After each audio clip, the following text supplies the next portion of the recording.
The morning Sophia Reeves unrolled a soil map at the grain elevator. The old farmers laughed openly. Lavender, that's not farming. That's a hobby. This soil matches the lavender capital of France.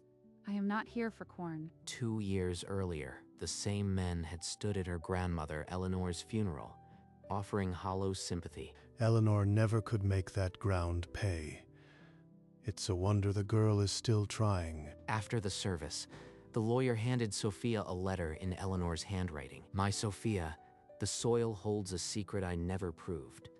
Trust the ground even when no one else does. I'll find it, I promise. Sophia spent every evening cross-referencing soil surveys and agricultural maps, searching for the anomaly her grandmother had sensed. By March, she was driving a flatbed full of lavender starts toward the old cornfield, eyes fixed ahead, deaf to the whispers. She spent weeks in the county library, pulling every soil survey she could find. A 1964 survey revealed volcanic ash with the exact pH of lavender fields in Grasse. Grandma always said the well water tasted different.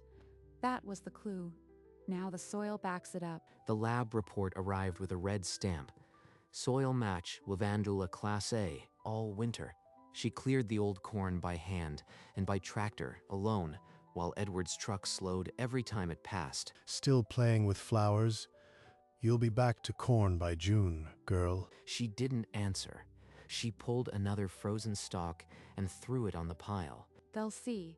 When the still runs and the oil flows, every one of them will see. By the first thaw, she planted 10 test rows of lavender, each with a different oil profile. They were bare sticks in mud, but beneath, roots spread, anchoring a promise no one else believed. Late spring frost hit year one like a hammer, killing half the lavender starts before they could root deep. 45 dead. I am down to the ones Grandma's soil can hold. Please hold. That winter, she studied distillation manuals by lantern light, tracing copper diagrams with her finger. The first batch boiled dry and filled the shed with a charred, bitter smoke that clung for days. At the farmer's market, she sold 3 tiny bottles all day, barely enough for the diesel back. Still playing with flowers? Corn's at $7 a bushel. What's your weed oil fetch? He's right about the cash, but not about the earth, not about what's buried. Year 3, the field erupted into rows of violet, and the air turned heady with camphor and honey. She ran the still flawlessly, collecting 2 liters of golden oil that gleamed like liquid sunlight. She knew it was world-class, but the world didn't know she existed. That summer, a drought hit the valley. Rain didn't fall for 91 days. Edward's corn curled gray and brittle. His sprinklers ran dry 3 weeks before pollination. Sophia's lavender stood tall, the silver leaves catching what little moisture the night left. Edward saw her rose from his fence line and stalked over, boots grinding dust. You must be stealing water. There's no other way your weeds are still green. She stared back, genuinely confused. Her well pressure had been dropping for months. That night, she pulled the well logs from under the sink and spread them across the kitchen table. The numbers refused to match. The decline started 2 winters back, steady, like a clock, not a drought. She compared the rainfall data to the well drawdown. It didn't add up. Someone was taking water, and the only field that stayed greener than her own was Edward's eastern quarter, right along the property line. A black sedan with rental plates pulled up the gravel drive one morning in early August. Mademoiselle Reeves, I am Dr. Marcel Chevalier. I represent a perfume house in Paris. We've been following your oil. I don't sell much. Why send someone across the ocean for a few liters? Because the right few liters can change everything. May I test your soil? He knelt and pushed a steel tube into the earth, then studied the sample with a jeweler's loupe. Same calcium carbonate layer. Same trace minerals. This is not an accident. This is a geological twin. He left without promising anything, but his questions had been too precise to be casual. Through the window, She heard his voice on the phone. Near exact microclimate match. Soil composition identical to Haute-Provence. He said identical. That's not a compliment. That's a valuation. That night, she opened her notebook and wrote Euro 380 per kilogram, with a question mark beside it. Within a week, Marcel sent a formal request, a 10-kilogram commercial sample by October 1st. She ran the pump at full throttle, but the well gurgled and spat air. Output had halved in 6 months. I am losing water faster than the drought can account for. Something underground is bleeding me dry. She noticed a corner of Edward's field stayed greener whenever her pumps ran. She hired a retired county hydrogeologist, a man with 4 decades of well logs and no loyalty to anyone. They scanned the property line with ground-penetrating radar. At 6 feet, a linear anomaly appeared, running from her well straight toward Edward's irrigation hub. It's a pipe, a buried line. Someone redirected our water decades ago. The geologist said it was compelling, but not enough for court. They needed physical proof. I can't dig without tipping him off. I need to see it from above, in the dark. That evening, she ordered a thermal drone and a camouflage tarp and told no one. She practiced at 4 a.m. for a week, flying low over her own field, learning the thermal signature of damp soil. On the 3rd flight, the camera revealed a glowing line, a hot snake from her wellhead into Edward's land. That's the water, flowing right now, underground on his side of the fence. She triangulated the image with the radar map and dug at midnight by flashlight, 4 feet down. Her shovel hit rusted iron, a 2-inch pipe, welded where her grandfather never welded. In the records, she found a 1994 invoice for the same culvert, fitting, signed by Edward's company. He repaired the well for Grandma and left a drain. 30 years of water, stolen the day she trusted him. She now had thermal proof, physical pipe, and a dated receipt, tying the theft to the man she suspected. I could destroy him, but if I act too soon, the Paris contract dies. I need his land, not just his shame. She photographed everything, sealed the pipe temporarily, and locked the evidence in a drawer. Sophia filed an emergency court order, citing an illegal diversion line on her property. The judge granted it without naming Edward. The pipe trespassed, and the thermal evidence was undeniable. A crew capped the diversion line for good. Edward's irrigation system ran bone dry within hours. His high-value sweet corn began to wilt, leaves curling in the afternoon heat. You've been messing with the county water, haven't you? My fields are dying. I just sealed a leak on my side of the line. Is something wrong with your water? With the well gushing again, she ran the still around the clock, collecting thick, honey-colored oil. By September 29th, she had exactly 10 kilograms of the finest oil her farm would ever yield. She packed the box, stamped it with Marcel's address, and drove to the overnight courier. She watched the van disappear down the dusty road and whispered a single word. Eleanor. Marcel called 2 weeks after the courier left, his voice shaking with a kind of reverence. Your oil scored higher than our grass reserve.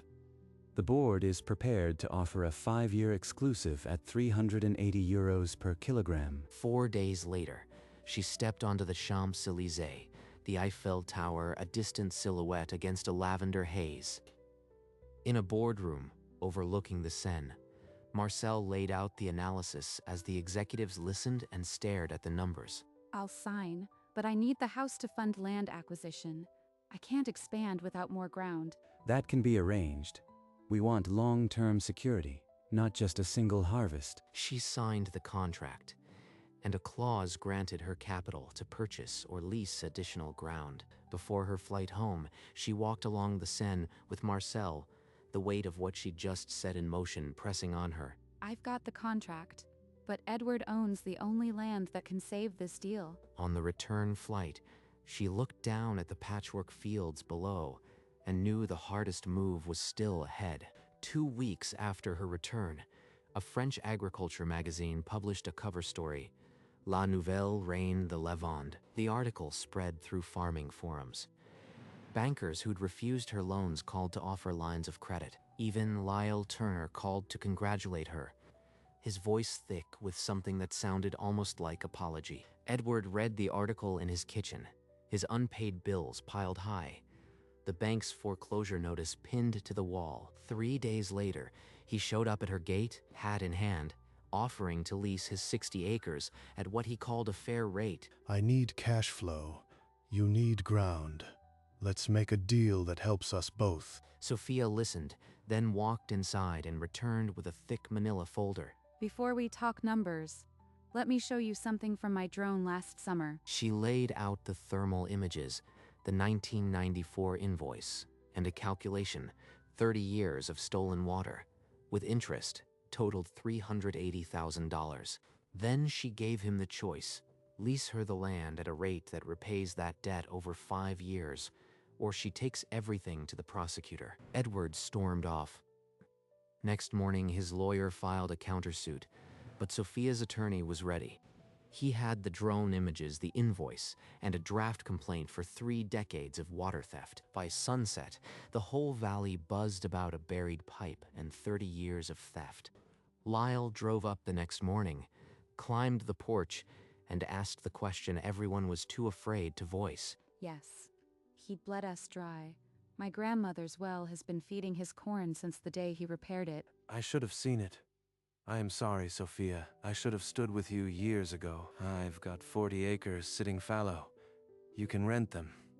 Fair price. Not out of guilt, because you've earned it. With Lyle's offer, the math shifted. She no longer needed Edward's ground. She drove to his place that evening and found him at the kitchen table, staring at bills. The offer is off. Sign within 48 hours on my terms, or I file the complaint and call every newsroom in the state. At 2 o'clock, a black sedan pulled up to the farmhouse.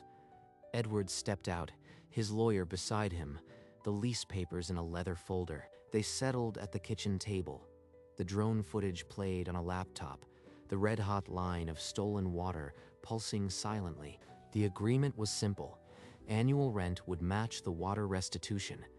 After 5 years, it reverted to market rate, but the final clause named Eleanor Reeves. Upon Sophia's death, remaining rent would fund agricultural education. Edward's pen moved across the page. He didn't lift his eyes. It's done. He stood, nodded once, and walked out without a word. Sophia picked up her grandmother's photograph and held it to her chest. It's over, Grandma. The water is coming home. Outside, the sun broke through the clouds and lit the lavender rose like a promise. That summer, the combined 80 acres erupted into the largest commercial lavender bloom the valley had ever seen. Sophia, your terroir rivals the finest clothes in Provence. This harvest will change the market. He supervised the loading personally, each drum sealed with the house's wax crest. The first tanker carried 3,000 liters of oil. Paris buyers called it the finest they'd ever received. At the press event, reporters sat under a white tent, the lavender rose spreading behind them. A reporter from a national business magazine asked about the water dispute that had set the valley buzzing. Sometimes the soil remembers what people try to bury. We just harvest what we're given. The quote landed on front pages by morning, paired with a photograph of her standing in the lavender, calm and unknowable. She buried me with my own pipe, and now she's planting lavender on my grave. Lyle read the same article on his porch, and finally understood the full, elegant shape of her revenge. An investigative journalist from an agricultural weekly unearthed the sealed court order, and her phone started ringing with the names of people who'd been silent for 30 years. She sat with Sophia in the farmhouse. The drone images spread on the table, and the recorder ran. For the first time, Sophia spoke every detail aloud: the pipe, the invoice, the stolen decades. The article appeared on a Tuesday. The water he stole funded her revenge in lavender. By noon, the diner table, where Edward used to hold court, was empty. At the town meeting, Lyle stood and asked for the floor. I nominate Sophia Reeves for the County Agricultural Hall of Fame. Her grandmother's name should be remembered for what this land can be. Edward wasn't there, but everyone felt his absence like a shadow in the corner. I didn't do this for an award. I did it because the soil remembers, and so do I. The vote would come later, but the verdict had already been delivered. At the contract renewal, Marcel placed a single cobalt bottle on the table. Sophia, the board wants to name a limited edition after Eleanor. Her photograph, her story, on every label. Yes, she would have wanted the soil she loved to teach others. The final label was in gold, her grandmother's name, her favorite phrase in French. The first bottles were unveiled in a Paris boutique.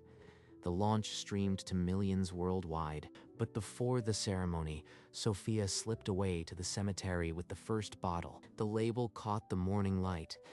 Eleanor Reeves, who taught us that the ground remembers.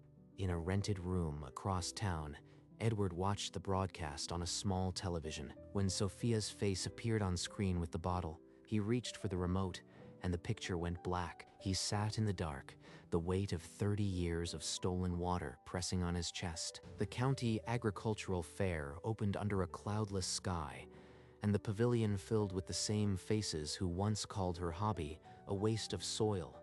Ladies and gentlemen, I've known Sophia Reeves since she was knee-high. She's earned this, and something more. This wasn't a solo project. My grandmother taught me that the soil never forgets what we do to it. So I am establishing the Eleanor Trust to fund soil conservation programs for young farmers. The ground deserves to be remembered. A beat of silence. Then the audience rose. Farmers who'd once scoffed, now clapping with tears in their eyes. Lyle, now her operations manager, stood at the side of the stage nodding.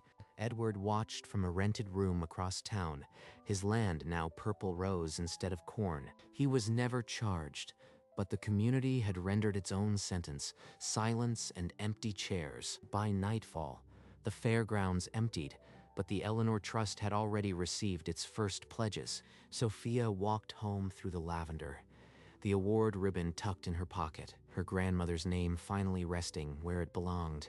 A year later, Sophia sat on the farmhouse porch at twilight, a glass of lavender lemonade, sweating beside her. The fields stretched twice as far, purple waves rolling toward the forested ridge. She picked up Eleanor's photograph from the table and traced the faded frame.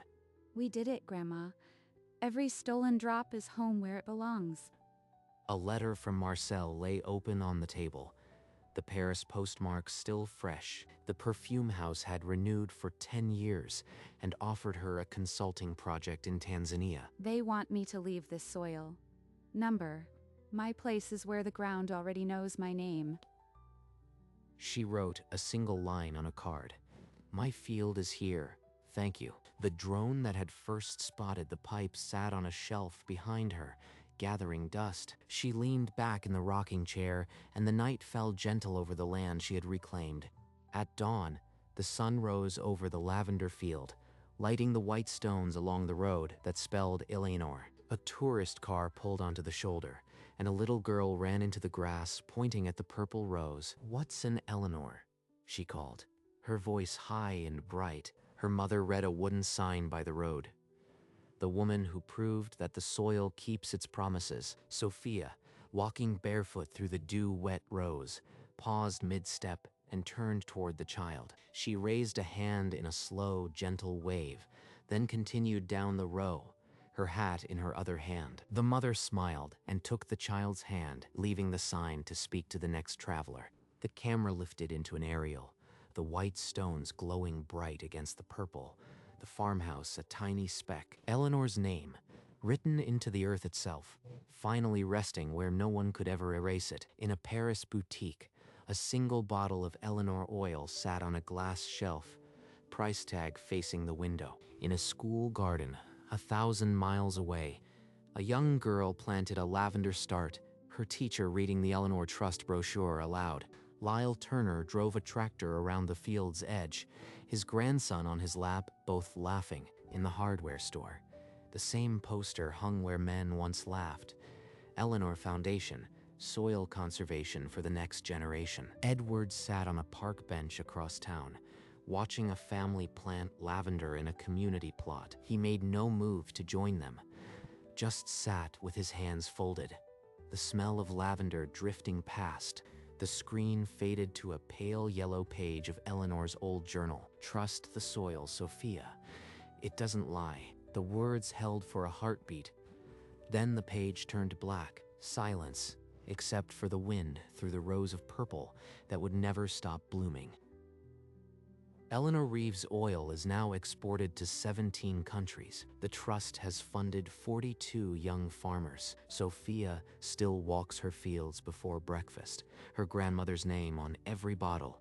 The stone letters by the road are now a permanent part of satellite maps. A global audience watches, but the soil only knows the woman who walks its rows. The lavender harvest that year broke records again, and the price held at 6 times the market. But the real value isn't in euros. It's in the sign by the road and the trust it funds. The drone that found the pipe now maps farm health. But Sophia no longer flies it. She trusts her feet now and the memory beneath them. And every morning, the white stones catch the light and remind the world where the promise was kept. The drone rose one last time, the sunset bleeding gold into every row. It crossed the stone letters, their white faces catching fire in the low light. The entire valley stretched below, a patchwork of purple and green, no corn left anywhere. The farmhouse was a speck, the place where Eleanor had first believed. On the screen, a caption appeared in clean white text. They said it was a hobby. For a long moment, the words hung there, a gentle answer to years of doubt. Then the letters dissolved and the drone lifted higher, the stones shrinking to a name.